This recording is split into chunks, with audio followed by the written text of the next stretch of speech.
أعوذ بالله السميع العليم من الشيطان الرجيم بسم الله الرحمن الرحيم وصلى الله تعالى على سيدنا محمد وعلى آله وصحبه وسلم. Picking up with the legendary military ideology of the Prophet Muhammad, peace and blessings be upon him. We are currently in the volume 2 of the book showing on display page number 36. This is your humble yet respectable orator Muhammad Israel, and the series is the legendary military series of the Prophet sallallahu Alayhi Wasallam, beginning with his career, which is the Madanite period. And then we moved on to the legendary military legacy of the Prophet sallallahu alaihi wasallam, the era of Sayyidina Abu Bakr as-Siddiq. It was followed by the legendary military government, of the Prophet sallallahu alaihi wasallam, with the era of Sayyidina Umar ibn al-Khattab. And then we moved on to the legendary military empire of Rasoolu'Allahi sallallahu alayhi wasallam, the era of Sayyidina Uthman ibn Affan, the owner of the two lights. And then now we have moved on to the era of Sayyidina Ali ibn Abi Talib, the door of the city of knowledge himself. This is the military ideology of the Prophet sallallahu alayhi wasallam. And picking up again from page number 36, Ibn Taymiyyah said Mu'awiya did not claim to be the Khalif, and allegiance was not sworn to him as Khalif when he fought Ali ibn Abi Talib radiallahu anhu. He did not fight on the basis that he was a Khalif or on the basis that he deserved that position. Mu'awiya ibn Abi Sufyan party affirmed that Ali radiallahu anhu was in fact the Khalif, and Mu'awiya would confirm to anyone who asked him that Ali was the Khalifa. This is what he would say: neither Mu'awiya nor his companions thought of initiating fighting against Ali and his companions, and they did not do that. End quote by Ibn Taymiyyah. Ibn Taymiyyah also said that each of the two groups confirmed that Mu'awiya was not as qualified as Ali ibn Abi Talib radiallahu anhu with regard to being Khalif, and that he could not be Khalif when it was possible to appoint Ali to that position radiallahu anhuma.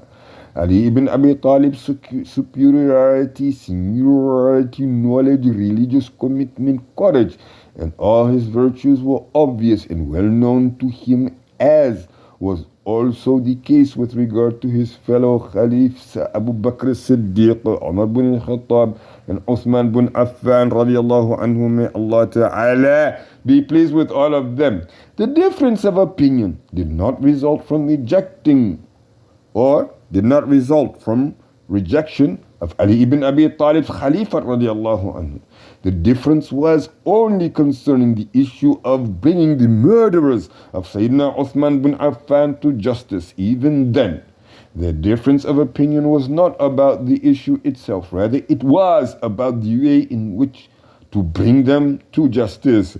Amirul Mu'minin, the commander of the believers, Ali ibn Abi Talib, radiallahu anhu, agreed with Mu'awiya in principle that the killers of Uthman must be brought to justice.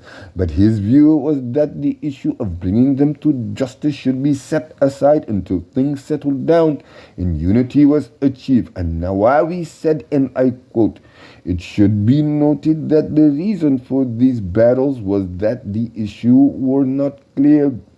Because they were so unclear, they held different views, and three groups emerged. The first group, a group whose view was that one party was in the right and that those who differed with them were transgressors.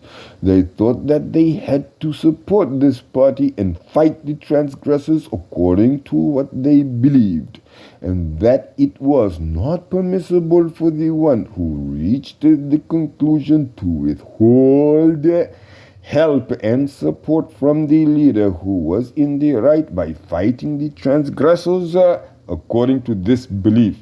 The next group, a group that held the opposite view, they thought that the other party was in the right, so it became obligatory for them to support that party and fight those who transgressed against them.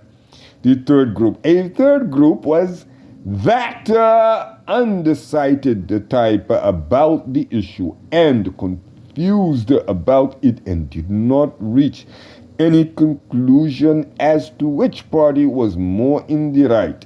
They kept away from both and believed that this staying away was what they were required to do with regard to this situation, because it was not permissible for them to help anyone in fighting other Muslims unless it was clear to them that they deserved to be fought, and that if they concluded that one of the two parties was closer to the right, it would not be permissible for them to withhold their support in fighting the transgressor. Page number 38, Zubayr, Talha and Aisha and their supporters set out for Basra to set things straight. Talha, Zubayr, went to Mecca and met with Aisha, the mother of the believers, bint Abi Bakr radiallahu anha, quite different from ours. Their arrival in Mecca came in the month of Rabi al-Akhir 36 AH, approximately 4 months after the murder of Sayyidina Uthman bin Affan radiallahu anhu. In Mecca, negotiations began with Aisha about going out on a campaign in pursuit of the murderers of Sayyidina Uthman. There was heavy psychological pressure on those who felt that they had done nothing to stop the murder of the wronged Khalif. They blamed themselves for letting him down, even though Sayyidina Uthman bin Affan radiallahu anhu was the one who forbade anyone who wanted to defend him from doing so, because he wanted to offer himself as a sacrifice for the sake of Allah Jalla Jalaluhu. They thought that there was no way to expiate this sin except by going out to seek vengeance. Aisha radiallahu anha said, and I quote, Uthman was slain wrongfully, and by Allah Jalla Jalaluhu I shall certainly seek vengeance for his blood, end quote. Talha said, and open quote, there were some shortcomings on my part with regard to Sayyidina Uthman bin Affan, and there is no way I can ever repent except to shed my own blood in vengeance for his blood, end quote.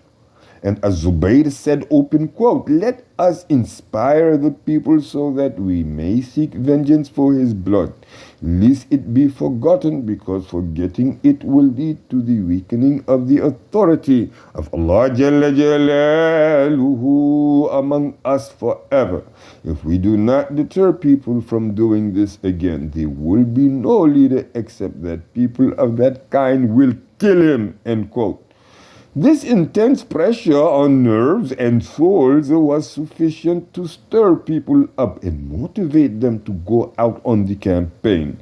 When they went, they realized that they were going out to face unknown turmoil, and each one of them left his home not expecting to return to it.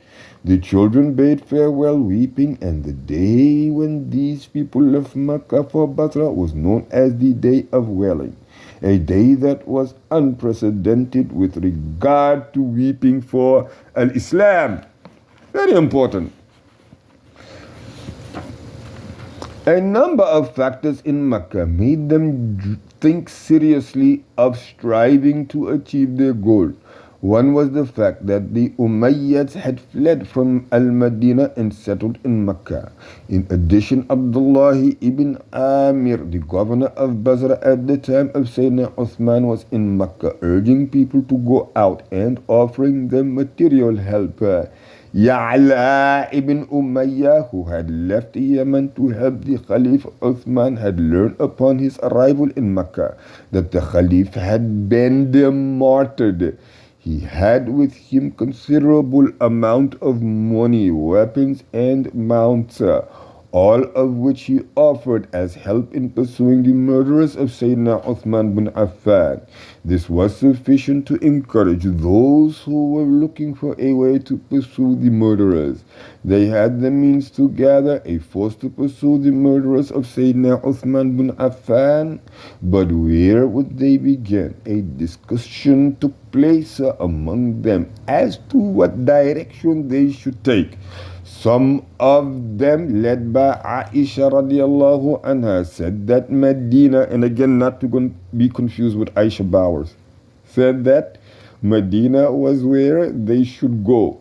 Another view was that they should head towards Syria so that they could rally there against the murderers of Sayyidina Uthman bin Affan. After a lengthy discussion, they settled on Basra.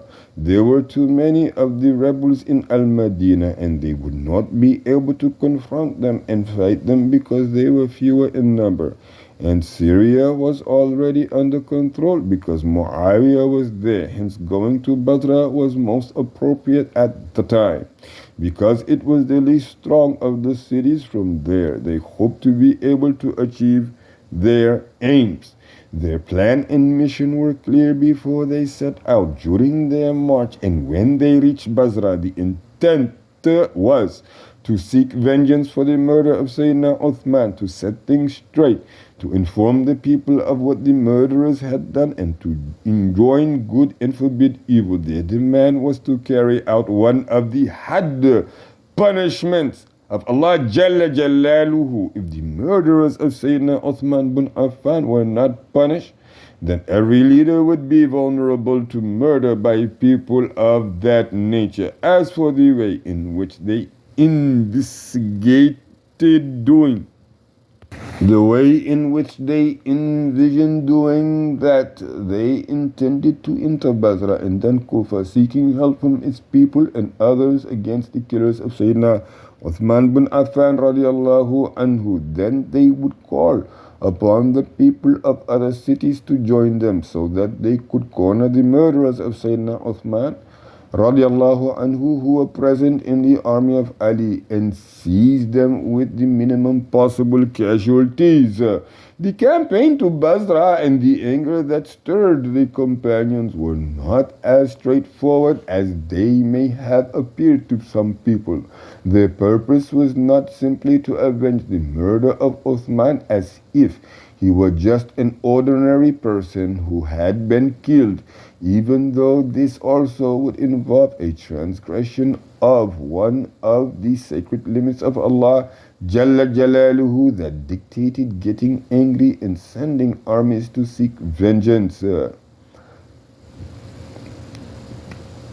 This was much more serious because of the position and character of Sayyidina Uthman bin Affan, his status as Khalif, and the way in which he was killed. It was the assassination of a Sharia figure, the Khalif, whom the Muslimin regarded as the deputy of the lawgiver Allah Jalla Jalaluhu in his role of protecting the religion and ruling worldly affairs in accordance with Sharia. Hence, unlawful transgression against him constituted transgressing against the lawgiver and weakening his authority, Jalla Jalaluhu, as well as disturbing law and order for the Muslimin. Aisha, Talha, and Az-Zubayr radiallahu anhum, along with the people who accompanied them, were striving to create a groundswell of Al-Islam public opinion to confront this Saba'i gang who had murdered Sayyidina Uthman and had since gained significant power. They meant to do this by making the Muslimin aware of what these Saba'i thugs who came from different regions and tribes and the Bedouins and slaves who supported them had done. Among the group of the companions that held the same view as Aisha, it became clear that the criminals of Saba'is had a presence in Ali's army. They believed that this was why it was difficult for Sayyidina Ali to confront them. because he feared for the people of Al-Madinah.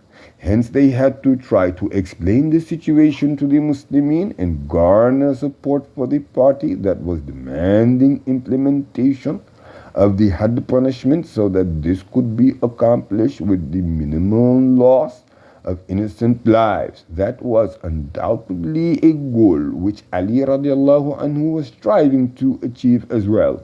In fact, the reports that we have seen about the discussion among Zubair, Talha and Ali ibn Abi Talib refer to that point exactly.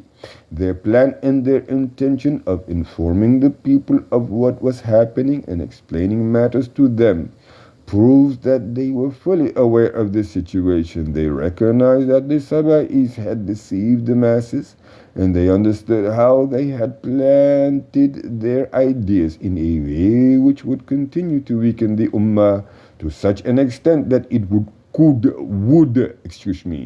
an extent that it would not know any peace. Inshallah, we will end this one here on page number 41.